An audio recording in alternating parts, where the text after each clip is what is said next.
Welcome to The Explainer. Today, we're diving into a genuinely fascinating concept: how to build true, lasting wisdom just by taking a closer look at our past choices. It's an absolutely vital trait that all great leaders possess: that ability to hit pause, look backward, and use those insights to launch themselves forward. Here is our roadmap for today's Explainer. We're going to cover 1. The power of looking back. 2. Why reflective writing matters.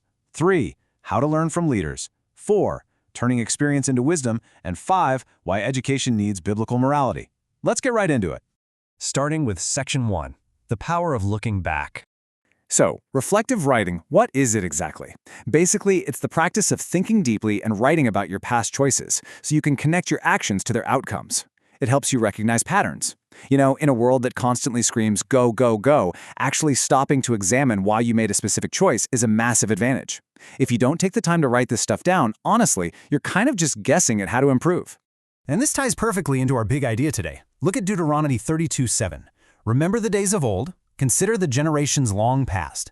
This isn't just about blowing the dust off an old history book, right? It's a literal, divine instruction to pay attention. We're being told to borrow the wisdom of past generations so we don't have to pay the painful price of making their exact same errors. It's almost like a cheat code for life. Moving right along to Section 2, Why reflective writing matters. Here is what you're actually going to learn to do by practicing this. First, you'll learn to reflect honestly on your choices, no excuses allowed. Second, you'll connect broad historical events to your own personal growth. And third, you'll clearly identify the leadership qualities that you truly value. Mastering these 3 skills, it completely equips you for whatever curveballs come your way in your community, your education, or your future career. So why is this so incredibly valuable for leaders specifically? Well, think about it. A leader makes decisions that affect a whole lot of other people. If a leader never reflects, they're just going to repeat the same harmful mistakes on a loop. Writing literally slows your brain down. It forces you to articulate your thoughts, making the invisible gears of your decision-making completely visible. All right, Section 3, How to Learn from Leaders. Let's look at some real-world examples. Consider 2 totally different scenarios here. On one hand, learning from mistakes. Say a leader realizes, through reflection, that a failed military strategy wasn't actually a failure of the team on the ground, but rather a result of poor communication from the top. On the other hand, celebrating successes. Think of a victorious public health campaign. Reflection might highlight that meticulous planning and building public trust were the real heroes there. Both failure and victory are essential teachers that refine how we lead.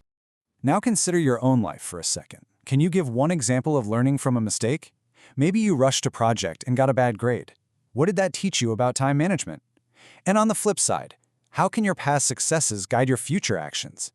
If you studied hard and totally aced a test, how can you bottle up that winning process and use it again? Your own past is absolutely your greatest teacher, but only if you're willing to read its notes. Let's look at a historical giant.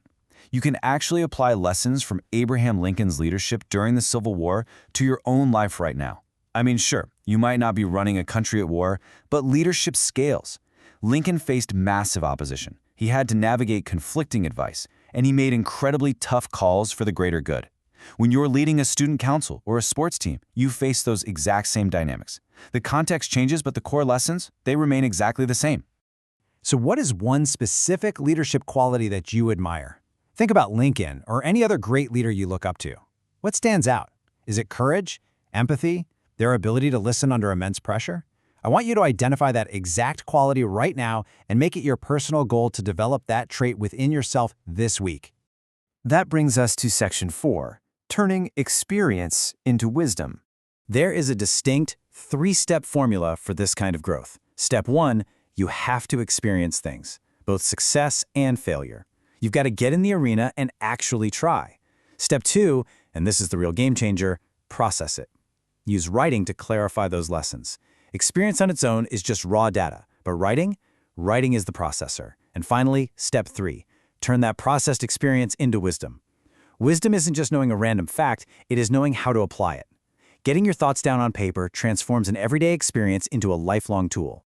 Here is a quick challenge for you. Try to distill a massive historical lesson into a single modern sentence. Something like, because the Titanic ignored iceberg warnings, I will always listen to advice from experts when starting a new project. Boom! Just like that, you've turned history into a modern leadership principle that you can carry with you forever. And our final section, Section 5, Education Needs Biblical Morality. Check out the guidance we get in Ephesians 5:15. Walk circumspectly, not as fools, but as wise. To walk circumspectly basically means to look around carefully and be purposeful in your steps, like living with your head on a swivel. This perfectly ties into reflective writing, reminding us that reflecting helps us lead with integrity and foresight, constantly seeking to serve others just as Christ served us. It means living with your eyes wide open. The core philosophy at HeroesMart Academy hits the nail on the head here. Education without biblical morality will hurt. I mean, what is the point of being highly educated, getting all the best grades, and being the smartest person in the room if you continuously make choices that hurt yourself and the people around you? True education has to be intertwined with a moral compass. Otherwise, intellect just becomes a tool for selfishness. But when we do align our education with that moral compass, the result is profound. Romans 8 promises actual peace of mind to everyone who keeps their mind spiritual. Combining what you learn in your textbooks with godly wisdom doesn't just make you a better leader, it fundamentally changes your internal state. It brings a peace of mind that chaos, failure, or even massive success just cannot shake. So, as we wrap up this explainer, here is my final question for you. Will you choose to intertwine your education with morality to find that peace of mind? Will you choose to not just be a smart student, but a wise leader who reflects and learns from the past? I really encourage you to make reflective writing a habit starting today. Grab a journal, honestly look at your choices, and step into the wisdom you were designed for. Thanks for joining me, and keep learning.